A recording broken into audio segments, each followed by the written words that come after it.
Today I want to talk about an anime I believe holds the title for the best adult romance anime. From wholesome moments to wholesome moments, this anime has it all. The name of this anime is Can You Keep a Secret?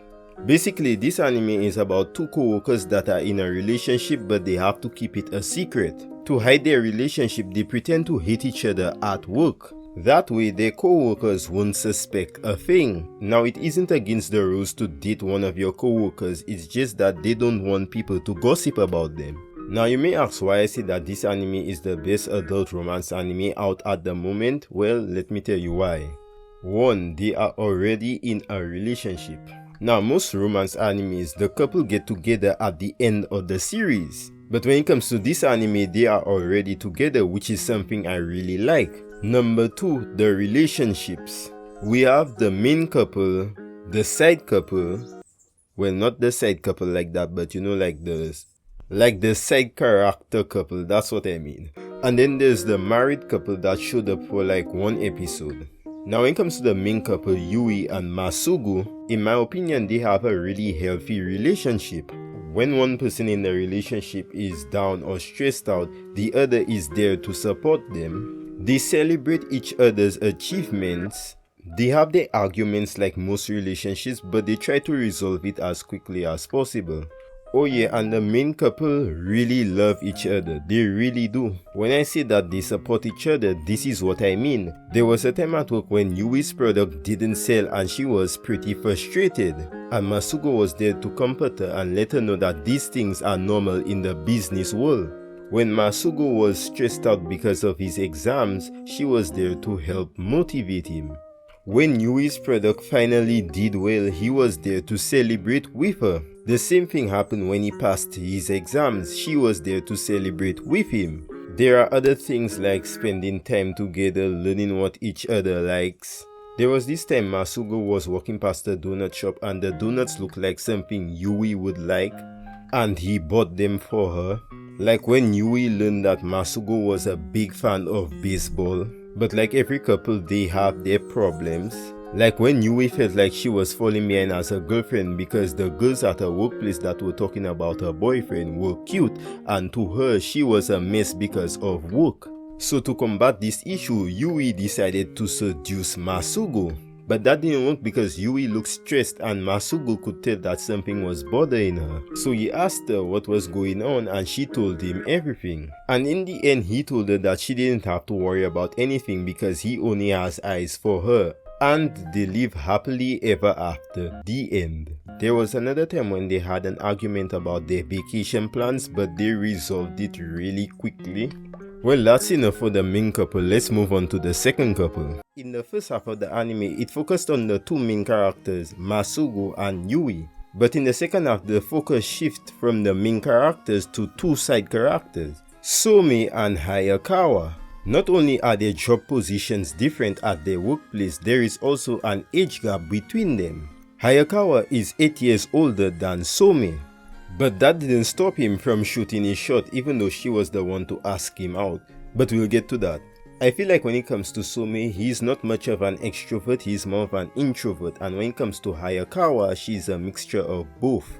Basically, the two of them met each other at a cafe before work, but they weren't expecting to see each other there. And it was really awkward because they never really interacted with each other, you know?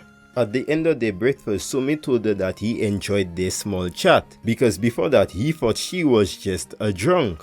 But that's not the end of the story because this became a regular thing. The two of them would meet up at the cafe and they would have a small chat or they would sit in silence. Regardless, they would enjoy each other's company. And this is another thing this anime captured really well when it comes to adult romance, is that when the two of you are together, you guys don't need to talk constantly. Your presence is enough for each other. Some couples, when they spend time together, they don't really talk or say anything. They're just happy that the other person is there with them.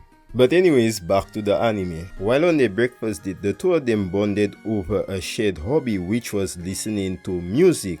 And it was in that moment Hayakawa discovered that she had feelings for Some, but she didn't realize it yet. In that same episode, Hayakawa was thinking about Some in a romantic way, but she had to snap herself out of it. But that was pointless because no matter where she went, he happened to be there. In that same episode, she told him not to talk about the cafe meetings at work because it could cause rumors. Some being so oblivious and also being himself, dropped some of the smoothest lines in anime history. 構いませんけど、実際よく2人で朝飯食ってるんだし、あの時間が好きで言ってるんで、早川さんも変なことを気にしないでくださいね。I ain't never ever seen you act like this before. You getting buckets. How you feel? In that same episode, she accepts that she has feelings for Somi and she decides to give him her number. In episode 10, Somi asked her to go to a concert with him. It seemed like both of them enjoyed the date and Somi asked her to go out with him again. While she agreed, she kinda pushed him away in the process due to past experiences when it comes to office romance. Basically, before she met Somi, she was in a relationship with one of her co-workers, but that didn't work out. And she did not want to experience that again, so that's why she kinda pushed Somi away. Now Somi thought that he didn't convey his feelings properly to Hayakawa, so he straight up told her. After Somi told her that, this woman started drinking non-stop. It got so bad that she passed out, but before she passed out, she confessed her feelings to Somi. After she passed out, Somi did not know what to do, so he brought her back to his mother's house. After she felt better, Hayakawa decided it was time for her to leave because she felt embarrassed. On the way home, Somi told her what she said while she was drunk. After that, she confessed her feelings to Somi and they got together. The end. But I really like how their relationship developed throughout the series. I really wish they got more screen time like the main couple, but besides that, it's a really good anime. Oh yeah, and by the way, Hayakawa and Somi decided to keep their relationship private. By the way, the last couple only showed up for like one episode, but I wanted to talk about it because it felt like a wholesome moment. Mita and Shiori. Mita and Shiori are a married couple and they have children together. And his wife wanted to surprise him for his birthday. Everybody decided to help her and they surprised him. I just thought that was a really wholesome moment. Like I said, the only real issue I had with this anime is that I wish we got to see more of the side couple, you know, Hayakawa and Somi. The only way we might see that is if the anime gets a second season, and I'll be honest, I'm not sure if that's going to happen. But I really enjoyed this anime. There is also another adult romance anime that came out this season I plan on checking out. But yeah, if you really like adult romance anime, you should definitely check this one out because it's more on the mature side. Yeah, there was a lot of love making in this anime. But yeah, that's about it.